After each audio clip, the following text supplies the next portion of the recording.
Hello, friends. Uncle Marv here with a very special edition of the IT Business Podcast. And I am recording on Friday, January 10th. And we are going to go over some very recent news.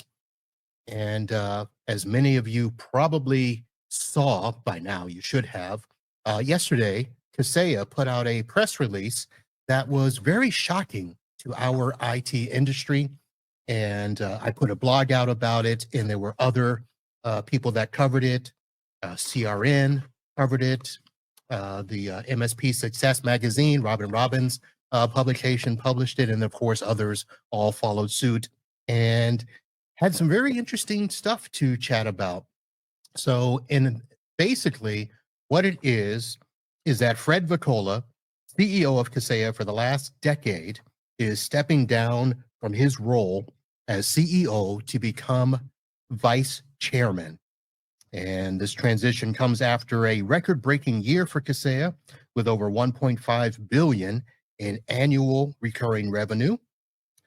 Voccola will focus on long-term innovation and strategy while assisting the board in finding their new CEO. So a lot of you know that Kaseya announced a very huge product, Kaseya 365, last year. It's a unified subscription service for IT professionals. And that obviously is what drove a lot of their growth. The leadership change comes at a pivotal moment in the MSP market, with competitors like ConnectWise also experiencing recent leadership shifts. So in the duration, Kevin Thompson, a current board member, will play a key role in identifying Kaseya's next CEO. And there is rumblings, and I do have a confirmation, that Kaseya is preparing for a potential public offering in the future. How do I know that? Because I reached out to Kaseya for comment and to see if they would have somebody come on and interview me, and they replied with an official response. And this is it in verbatim by email. Fred joined as CEO over 10 years ago and accomplished far more than he initially set out to do in this role. Stepping up into the role of vice chairman, he will focus on long-term innovation and strategy while helping the board hire a new CEO to run day-to-day operations. Our priorities haven't changed. Given Kaseya's amazing performance in 2024, fueled by the launch of Kaseya 365, we'll be looking for Kaseya's next CEO to continue the strong positive momentum and effectively run the daily operations on a path the next major milestones and beyond, including a potential public offering. So they have confirmed that that's where they're going to go. And I don't know if I'll actually get to talk with Fred or anybody about it, but I do have somebody joining me here in just a moment. I want to give a little disclosure. So for those that do not know, I run an IT company in Fort Lauderdale, Florida. I do managed services, and I have Kaseya products in my portfolio. I have their IT Glue, which was a product that was acquired by Kaseya. I started using Datto backup products, I believe, in 2015. That was acquired by Kaseya. I also used Open Mesh, which is a wireless mesh networking platform that was acquired by Datto and then acquired by Kaseya. So full disclosure, I do use Kaseya products. Also disclosing that I kind of pulled back on a lot of my Datto products. I basically got rid of their BCDR appliances in my stack. That's a whole nother story. But now you know my association with Kaseya and in that regard. But I wanted to have somebody come on to give us more insights and commentary and answer some questions that I tried to ask Kaseya. And I've seen a lot of you out in the forums and social medias talking about. So joining me now is not him. What happened to my a former member of the vendor channel and now a member of the media podcast host, Dave Sobel from MSP Radio. Dave, how are you? Marv, thanks for having me. I'm great. I'm looking forward to this conversation. All right. Sorry about the intro there. We're not live. I don't know if I'll edit it because I don't Oh, edit. come on. It's half the fun is people knowing that this was a real conversation. Not only am I a former vendor, I'm also a former MSP. I used Kaseya way back in the day, so long ago that I don't think I need a disclosure. But certainly, and pre-Fred actually in many ways. Oh, But nice. yes, super excited to talk to you about what's going on and answer your questions. Okay. So let me just ask, because I'm assuming you saw the press release when I saw it and all of that. I don't know if you had any insights before the press release, but let me just ask, what were your initial thoughts when that came out? I'll smile and go, huh. That was the first. That was the first. So my first question, actually, when I was looking through this, was okay. Let's think about the strategy here, and understand what the messaging was. Let's start with it's the beginning of the calendar year. This is a very natural time for leadership changes to happen. This isn't the first leadership change I reported on the first year. Actually, I talked about Pia's leadership change on my own show earlier in the week. So, this is when those happen. So to a certain degree, you let off with it's shocking. Well, actually, from a timing perspective, this is when those kinds of conversions happen. So then my next question was, okay, let's think about this and understand Fred in his position and understand what that was. 10 years is a very long run. So that's actually oftentimes longer than many leaders stay in a position like that. So again, you look at it and say, okay, when I'm thinking about it, you expect everything to stay always the same, but maybe it didn't. And then I start looking and saying, okay, is there a downside? Is there an upside? And, I know Fred at times is often not popular. When we look at his results, right? He's coming off of a quarter where Kaseya moved into the number one spot after displacing ConnectWise after 29 years of ConnectWise being the number one player. Kaseya does the displacement. They're now running at a $1.5 billion rate, as you've alluded to. They're clearly in a good position. You can kind of go, maybe he's just mic dropping, right? Like maybe it's just the I'm out. I'm done. I've done a 10-year run and positioned this company incredibly well. Time to do the next adventure. That could be a completely logical bit. And then you start talking about, okay, what is Kaseya's next move? Are they at a growth point that they might change? When you get to $1 billion company, the leadership skills may be different. And there may be a decision by the discussion with the board where Fred's thinking maybe it's time for my next chapter. The board may also be involved in that conversation and say, hey, now we're $1 billion company versus where we were before. We're going to be moving, we're going to need different skills to get us to the next level.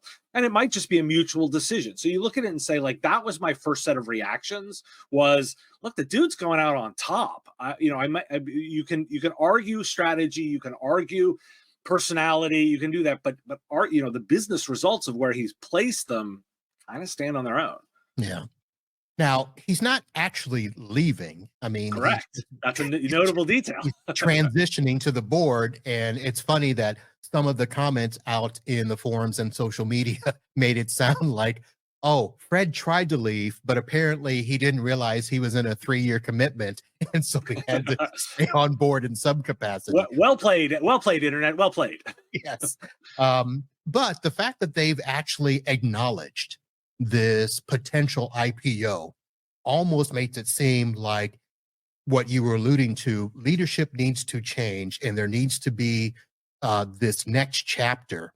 And maybe Fred is a part of that, but he can't do it, dealing with day-to-day operations. He needs to be out and about in a more behind the scenes role. Is that sound right? Certainly a way to think about it. But I think, let's not overcomplicate it, right? There's a certain degree of let's read the message that was there. He's not been removed. He's still involved with the business. The acknowledgement that he has a board role is a critical indicator to the market of look, he wasn't shoved out the door.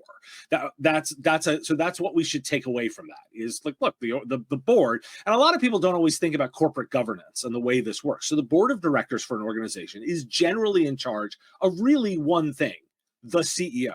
Their job is to both make sure they have the right person, make leadership changes when it's required, and then advise the person in that role. So you can look and say Fred's going from being the person in that role to one of the advisors of that new of the person in that role. That's an acknowledgement that he's done the past 10 years and achieved success. All right.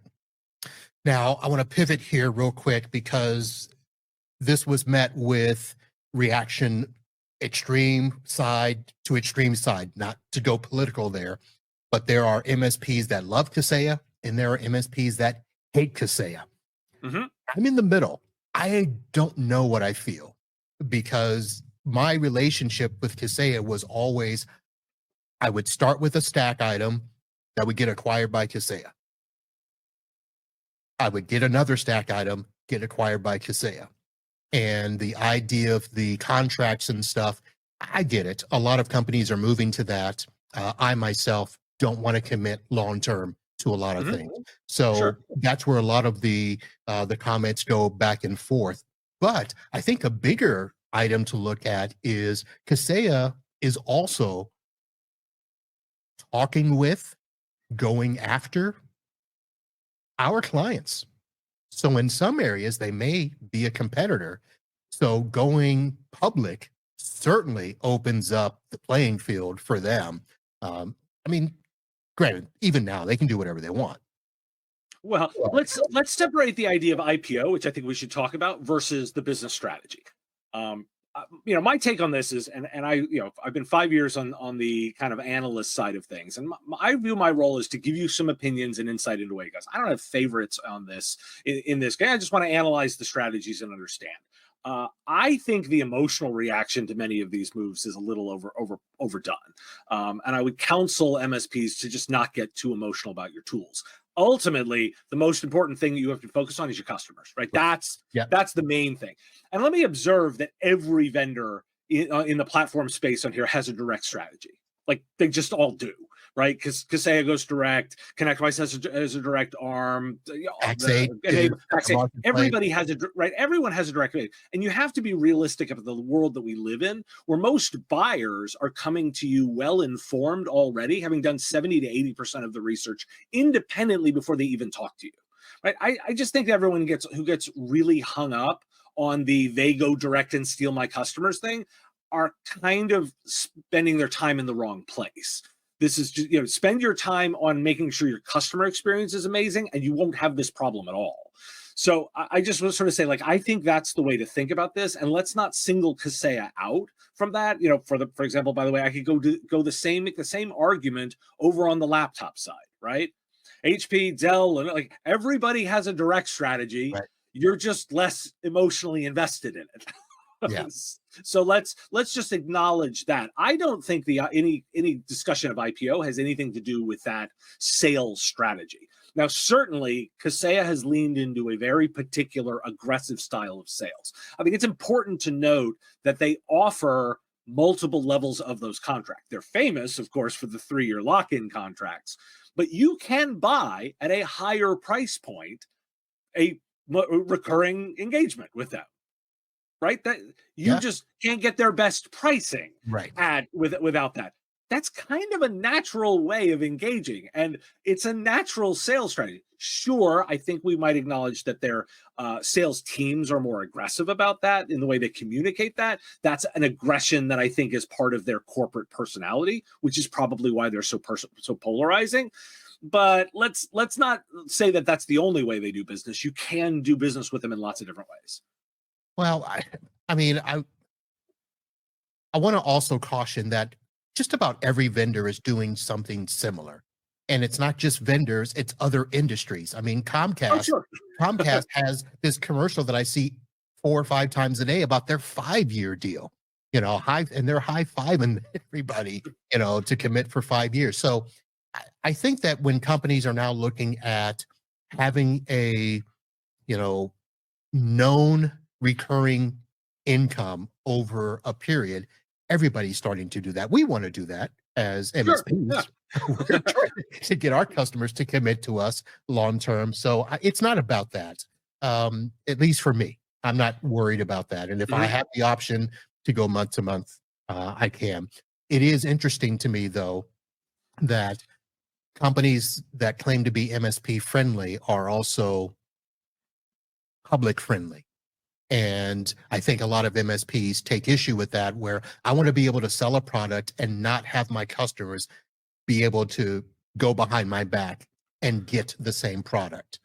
I'll offer that I think that actually, in a way, MSPs should look at it the other way around. I think you should be excited that there are companies that have an MSP strategy versus looking at that they have to only have an MSP strategy. Let me highlight something that I just want to plant into the thinking for MSPs.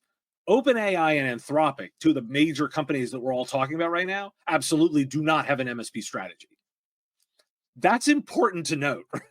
Like I just, we're talking all of this time around, these companies that do invest in this community and have a strategy here. And some of the hottest tech that we're talking about in a broader sense have absolutely none. I think it should be much more important to talk about the fact that companies that don't even have a strategy versus quibble over the ones that might have a dual strategy. Gotcha. You mentioned earlier, a lot of movement happens this time of year. I mean, and there's been a ton of movement, not just at the corporate, CEO level, board level, but even, channel chiefs have moved, although the names have changed. They're not called channel chiefs anymore. Some of them have left pretty quickly. What do you think of the timing in the sense that not only that it was announced, but it was announced like rather suddenly, as if this was like immediate? So I'd argue completely that that's all entirely perception. That's how press releases work. This one was incredibly well coordinated, right? By the way, they clearly have a plan, right?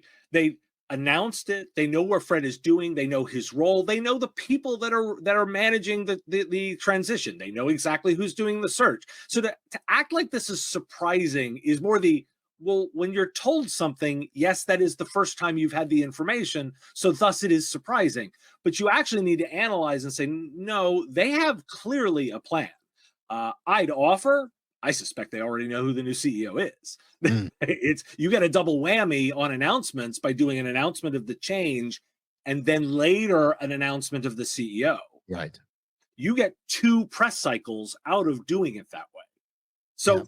Let's push. I'm going to push back a little bit, Marv. No, I don't think this is a surprise. They planned all of this. It is, of course, a surprise to someone who is hearing it for the first time. But if you take the step back for a moment, a 10-year run, a long time, happens right at the beginning of the year. The press release is all well coordinated, is well drafted. There are plans all in place. Oh, they knew what they were doing. Yeah. They've worked on this for a while. Well, and they didn't drop it Friday at 5 p.m. to correct. There. Right. I know that they've already talked about, what they're looking for in the next CEO to continue the growth in there. One of the questions that I tried to ask them is what qualities are they looking for in their next CEO? I don't think there's another Fred out there, but I'm assuming that they want somebody similar. Maybe.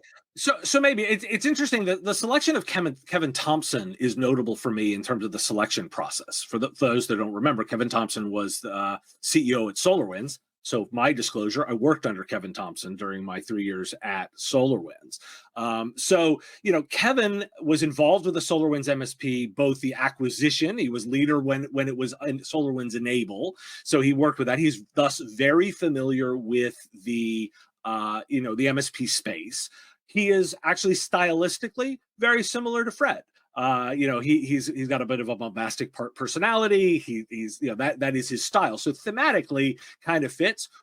Certainly understands the investment partners. He's been involved with Insight and done business with Insight partners before. So thematically, you can look and say, okay, they've picked someone thematically that's a lot like Fred to be involved with the day-to-day operations till we get to next CEO, whether or not that's already selected or a process is ongoing, we'll see. Don't be surprised if it doesn't if it happens quickly, because it might already be selected. I would think you're going to try and fit someone culturally to the organization that fits the way they like to do operations. And additionally, I think you're looking for someone with some level of experience that has run $1 billion more or plus organization. Yes, the list of people that are smaller is, it's smaller than those all potential CEOs, but it's not, not so short that they can't find somebody. And additionally, I would expect it's someone probably related to the businesses that Insight has invested in before. They're going to bring in some kind of known candidate that they have some familiarity with. Right. And that candidate may not be known to us in the channel, but Correct. obviously known to them in dealing with companies of I that wouldn't be size. surprised if they have technology experience, that that they've been involved with some other Insight company. Perhaps they're coming from an enterprise software piece, because by the way, at 1.5 billion, you're a pretty big enterprise software company. Like probably with some level of SaaS experience. Like I think there's going to be elements of that we're going to see, that we're going to feel thematic to be the same. You're right, probably doesn't come from the channel necessarily, the channel in big quotes, because there are just not that many $1.5 billion channel companies. Unless we expand the lens to say, companies that have gone public, perhaps it's a former, HP, Cisco, Dell, like somebody who, Microsoft exec, someone along those lines who does have larger company experience. I'm not necessarily going to say IPO is important. I understand that they've said the IPO is the target. I've got reasons to believe that necessarily isn't the immediate goal. I think we're going to be focused much more on existing growth. Okay. I was going to ask you as the last question out the door is, if they do decide to do the IPO, do you think that changes them schematically in any way or drastically as it relates to the MSP channel? So broadly, I think any company of that size is able to position for IPO, because that's just a growth strategy that you want to make sure you're ready for. I don't have any expectation that they're going to IPO in 25. Let me just throw that out there. And I have two reasons for that really highlight it. The first is, this isn't exactly a great IPO market. Like we're not seeing a ton of companies go public over the previous 12 months. And the markets are a little unstable right now. We're waiting to see if we're going to get in a trade war with China in the next 12 months, or, the market is a little bit, cautious on some of what's going. We've not seen a lot of IPOs. So I think that's the first reason. The second reason is managed services hasn't done particularly well in the IPO market. We have two examples of it. We have Datto and Enable, and neither are blockbusters. Datto went out, was a failed IPO, and was bought on the cheap to pull back. Enable is still public, but has been on the list of analysts' top potential go privates for the past 12 months. I wouldn't be surprised if Enable goes private versus Kaseya going public. So I just offer that managed services has not been a darling of the public markets. So why would you take your company out that isn't a darling in choppy waters? And it just doesn't make a lot of sense to me. It will be interesting to watch, and we will do it together, sir. So may you live in interesting times, right? And yep. and I'm and I look forward to having these conversations with you, Marvin, and watching together. If we're thinking toward the end here, is to listeners, be careful and strategic about your reactions. These aren't emotional changes. These are analysis that you do over the way that it's going to impact your own business. Short term, there's no change here. It's day-to-day business as usual for these organizations. In fact, during this transition time, Kaseya is going to be the most stable that it's going to be, because they're not changing anything. Right? They are going to be keeping the lights on, running things with the current strategy. Nothing has changed today. What we're looking for is just to understand when they announce the new CEO, whether or not post-selection or already selected, we will then say, okay, what does this person bring to the mix that will change ongoing? All right. Well, we will pay close attention, and if anything changes, I'll reach back out to you. But thank you very much for your time today and giving us your thoughts. Norman, always happy to help out. All right. That's going to do it, folks, for this very special edition of the IT Business Podcast. Be sure to check out Dave's podcast, The Business of Tech, and he is over at MSP Radio. Some very good commentary and opinions. Thank you much, Dave. That's going to do it, folks. We'll be back soon with another episode. And until then, holla.